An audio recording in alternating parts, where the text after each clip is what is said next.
1 Kings 1 and 2, Psalm 37, 71, and 94. As the title Kings implies, this book is about the kings of Israel. For 400 years, we are going to be witnessing the passing of the kingdom from one Davidic ruler to another. These are all of the line of David, from Solomon down to a king named Zedekiah. Again, 400 years, 21 kings in all, and they are all going to be, to fulfill the promise made to David, they will be sons of David. However, 80 years into this kingdom, 40 years for David and 40 for Solomon, there will be a break in the kingdom. And those 10 tribes to the north of Judah, which had always been a little testy when it came to being unified with the southern 2 tribes of Judah and Benjamin, those tribes broke off on their own. And we'll witness that within the book of 1 Kings. They will also have then a series of kings, and the last will be named Hoshea.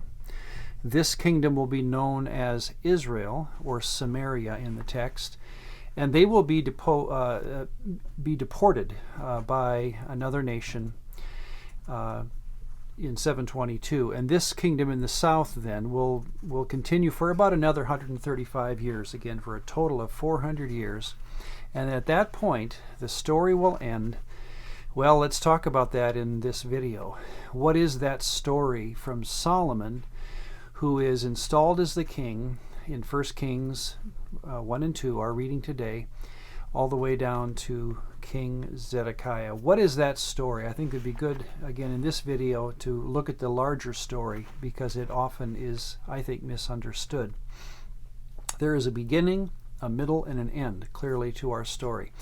The beginning we read, it was the transmission of power, transference of power from David to Solomon. It's much more messy than we would have liked to have witnessed or seen. It's even a very bloody affair. Adonijah, Solomon's younger brother, made overtures to be the king.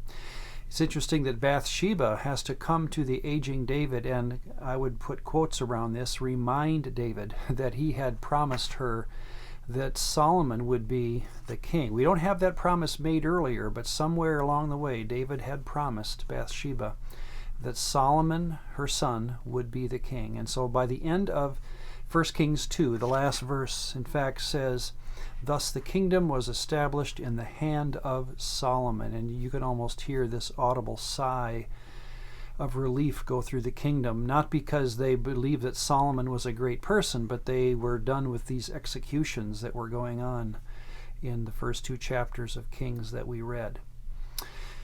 Well, that's the beginning of this kingdom that we are going to witness. What about the middle? And of course, well, the middle causes the end. The middle of the story will be the ultimate cause of the end, which is exile.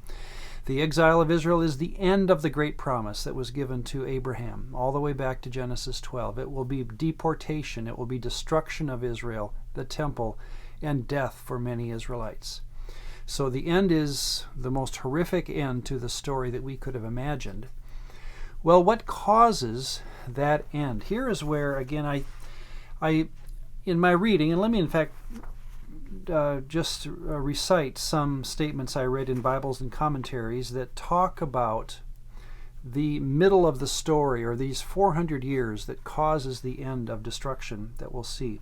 Here are the kind of phrases that I caught. They, quote, did not faithfully obey the laws of Moses. Another one, they did not keep God's covenant with David. They, quote, did not keep Torah.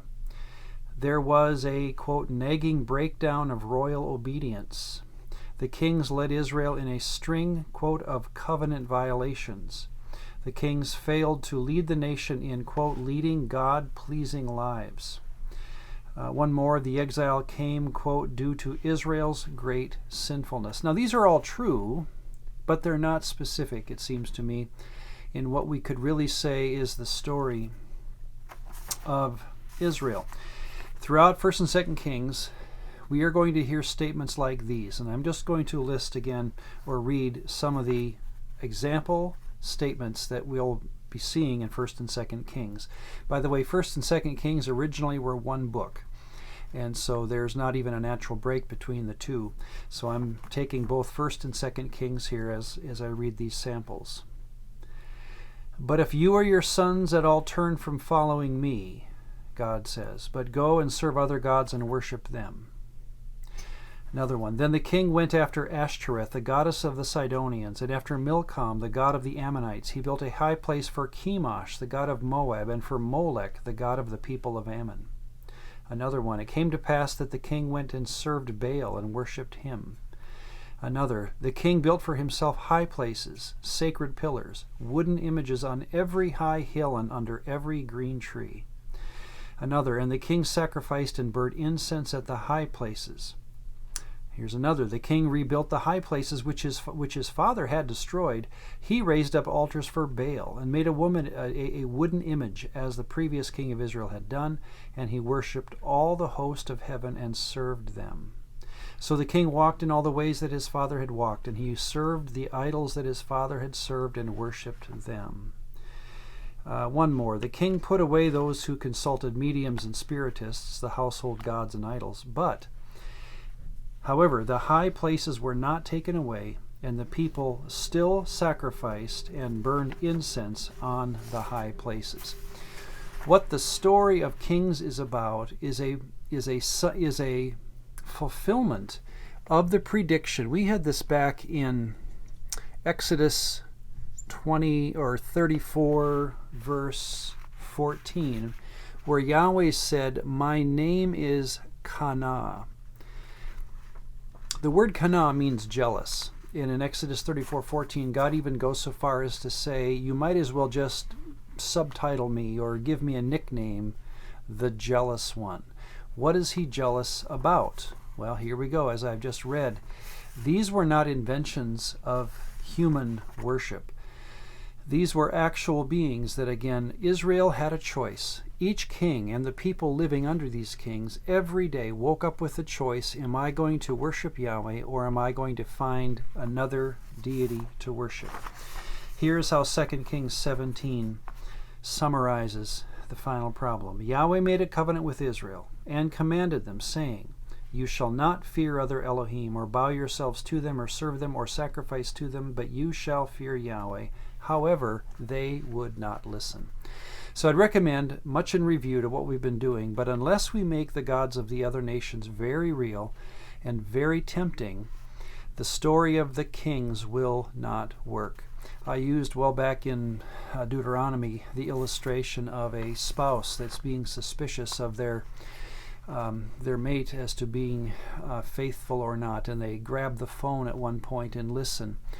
Well, here's what Yahweh does in 1st and 2nd Kings. He takes the phone from the kings of Israel one by one, and he listens to the conversation. And in every case, except 5 of these kings, every case except 5 of these 38 kings and 1 queen, we are going to hear a king having a loving conversation with another Elohim.